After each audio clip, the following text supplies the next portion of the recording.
Desde Jesus até os dias de hoje, a missa já teve 3 formatos. Se você não sabia, vai ficar sabendo agora.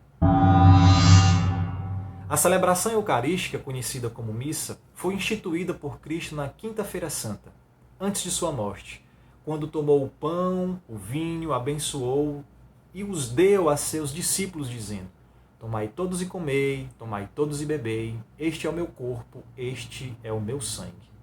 E pediu que repetissem esse gesto em sua memória. Essa prática foi seguida pelos discípulos e pelos primeiros cristãos, e ao longo do tempo se mantém viva, embora tenha passado por mudanças.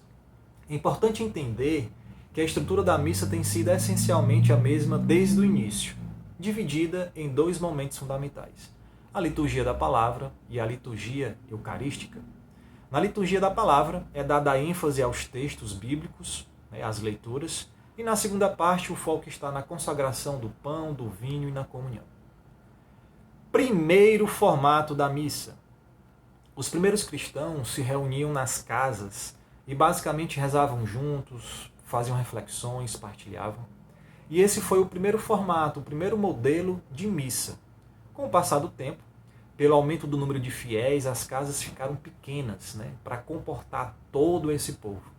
E houve a necessidade desses encontros migrarem para espaços maiores, que vindo até os dias atuais, esses espaços se tornariam as igrejas, na sua estrutura física.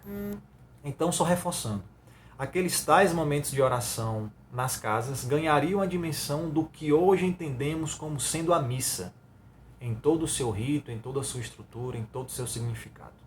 Beleza? Segundo formato da missa. Aqui já eram lidas as cartas dos apóstolos, os evangelhos, e aquele que presidia a celebração fazia em seguida uma pequena meditação, uma homilia, sobre o que tinha acabado de ler e partilhava com todos que estavam ali presentes.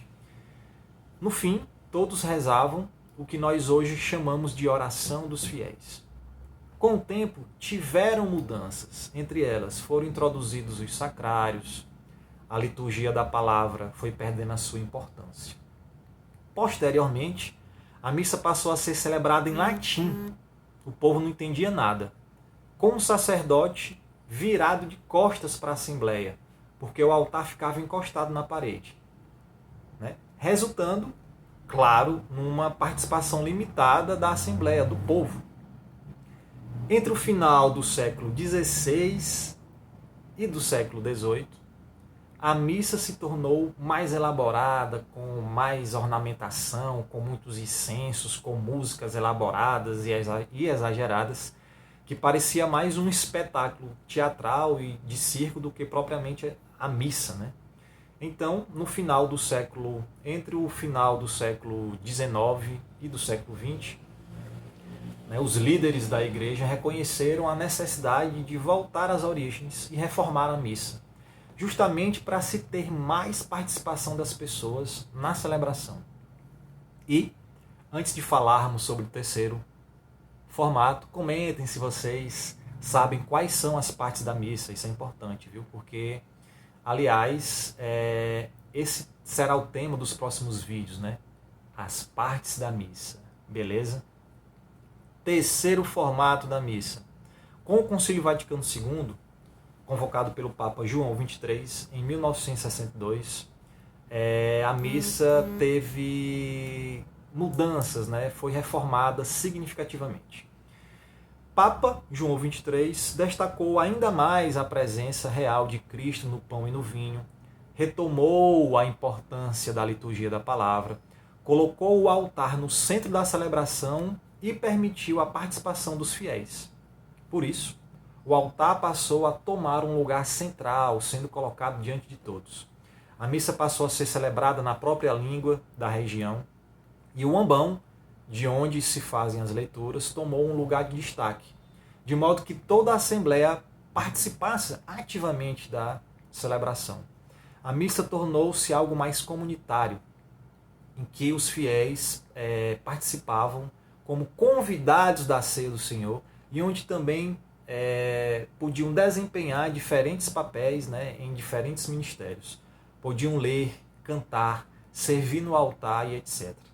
A liturgia da palavra e a liturgia eucarística foram unidas novamente, tornando a missa bem mais participativa e permitindo aos fiéis aquela vontade de participar, de voltar a participar da missa. Aqui, de fato, a missa se tornou popular e acessível para todos e mais parecida com o formato atual. A celebração, de acordo com as reformas do Concílio Vaticano II, mantém a ligação e a continuidade com o passado, apesar de todas as mudanças da Santa Ceia, né, até hoje. Ou seja, a estrutura pode ter evoluído, mas o mistério central permanece, o mistério da paixão, morte e ressurreição de Cristo, alimentando a vida da igreja e dos fiéis. Então é isso, galera. Melhor do que esse conteúdo, só se a gente fosse direto para o céu, sem passar pelo purgatório. Então, se inscrevam no canal, ativem as notificações e vamos juntos anunciar o Evangelho de Jesus Cristo. Valeu, até a próxima!